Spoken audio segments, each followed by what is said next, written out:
Channel Sports Central will be going over a college game preview and prediction of the 2020 Duke's Mayo Bowl between Wisconsin and Wake Forest, two teams of which that have had very interesting seasons to say the least. Wisconsin is 3-3 coming into this game, and what could be considered as a down year for Wisconsin, they at least made it to a bowl game. Meanwhile, for Wake Forest, they're 4-4 coming into this game, as well as a 2-game losing streak.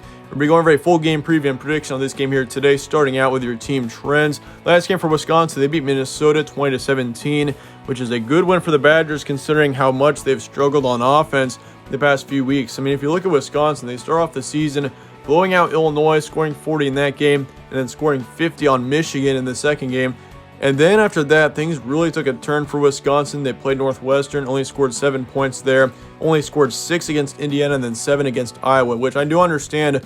All three of those teams are pretty good teams. All three of those teams are ranked, but I mean, you only scored 20 points through 3 games and through there, which is definitely not a very good look for this Wisconsin offense. I mean, I don't know what happened in between those 3 games, but this team really flatlined after that win against Michigan. But they were able to get a win against Minnesota, which was huge for them. I mean, Minnesota's a halfway decent team this season, so that's still a good win. Wisconsin is 3-3 coming into this game at least, so they're at least 500 coming into this game. As for Wake Forest, they are on a 2-game losing streak. They're 4-4. They lost to Louisville in their last game of the regular season, 45-21. And then they also lost to North Carolina, 59-53. They almost beat North Carolina in that one game that they did have. But the thing is for Wake Forest here is this is their second game in almost 3 months, or actually almost 2 months, because, I mean, they lost to North Carolina November 14th, and then they did not play a single game all the way until December 12th. That's almost an entire month off. And that's just kind of the crazy part of this 2020 season is, I mean, you never know when you're going to have a 3 to 4 week bye. But yeah, for Wake Forest here, this is a team that's, I mean, this is their second game in nearly a month and a half. So this is going to be interesting to see how they deal with that. But anyway, going to be a good matchup either way. Winning streaks for both these teams. Wisconsin's got a 1-game winning streak. Wake Forest on a 2-game losing streak. This game's going to be on Wednesday, December 30th, noon Eastern in Charlotte, North Carolina. Spread currently says Wisconsin by 7. ESPN FPI is also going with the Badgers, 73%. Even the Vegas prediction is also going with Wisconsin. And more of a moderate scoring game, 32-26 being the current projected final score.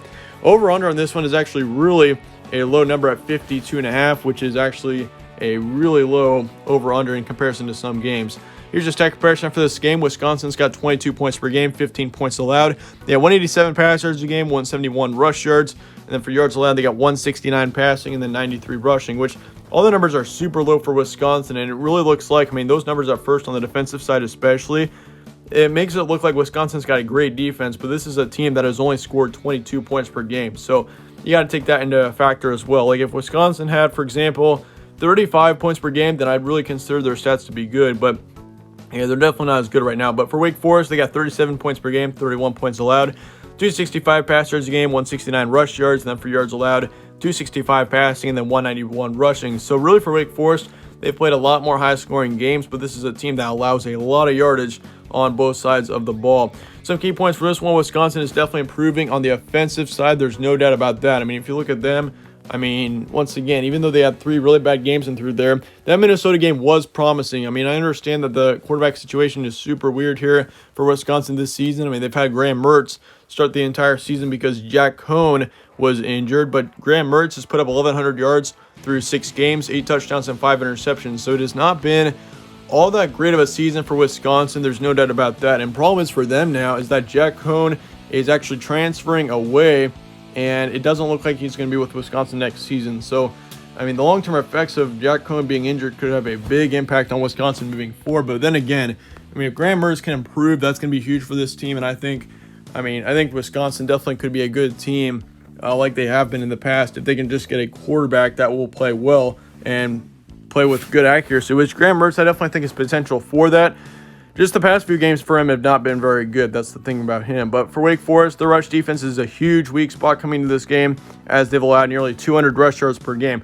The thing is for Wisconsin, though, and the big reason why Wisconsin hasn't been as good this season is the rushing core for Wisconsin has not been very good at all. They got Berger, who is their top running back this season. He's only put up 267 yards through 6 games, which, I mean, if you look at Wisconsin, they've produced some really great running backs over the past few years. And just to name a few, I mean, you got Jonathan Taylor, who is now in the NFL.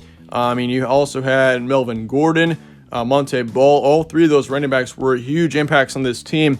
And this season, they really don't have that, it doesn't look like. And that's kind of the reason why Wisconsin hasn't been as good, is because they don't have a very defined running back yet. And I think next season, I mean, that could definitely change. But this season has just been a down one for Wisconsin. But as for Wake Forest here, I mean, the rush defense has been bad. But, I mean, if you look at Sam Hartman here, he's had a decent season, 2,000 yards, 10 touchdowns, and only 1 interception. So, really, Sam Hartman has improved in this season, which, of course, I mean, he played for Wake Forest. He played the most snaps in 2018 when he was the primary starting quarterback, but Jamie Newman, of course, took over for 2019, and Sam Hartman's back this season. He's definitely improved, I will say, and that's going to be huge for this Wake Forest team coming into this game. But how each team would win in this situation, I think Wisconsin honestly can hold Wake Forest into a low-scoring matchup. I think Wisconsin could win this game. I mean, Wisconsin's been very used to the low-scoring matchups this season. I mean, if you look at their past few games, I mean, this is a team that struggled offensively, but I think we will see more of a moderate to a low-scoring game here. I don't expect a lot of scoring to go down. I mean, if Wake Forest is going to win this game, though, they're going to have to score a lot of points. I think if Wake Forest can get above 30 points, I don't really see Wisconsin scoring 30 points. So I think if Wisconsin wins this game, they're definitely going to have to make it a defensive game. But nonetheless, I still think Wisconsin, I mean, their offense could definitely improve in this game. I mean, it's still been it's been an up and down season, but I think this offense is still capable of putting up a decent amount of points. And I'm going to go with a low-scoring game, though, still. I'm going to go with Wisconsin 24-20. But Wake Forest is going to keep it close. I think Wake Forest definitely has a chance to win this game. But I got to go with the Badgers. I think the Badgers are the more talented team. Wake Forest has got some talent as well. But Wisconsin, I mean, I trust in this Wisconsin team a bit more than I do with Wake Forest right now. I like Wisconsin 24-20 being the final score. I definitely think Wisconsin, I mean, they could definitely hit 30 points in this game, but I just think the more likely scenario for Wisconsin here is that they're going to win in a lower scoring matchup. But nonetheless, that wraps up my prediction on this video. Let me know your thoughts and comments below on this game, score predictions, all of that. I'd like to hear your thoughts in the comments. But then again, appreciate you guys all watching and sticking around. If you enjoyed this video, slap a like on it, subscribe as well, as it really helps to the channel. I'd really appreciate that. But once again, thanks again for watching. Stay tuned for more from All Sports Central. I'll see you all later.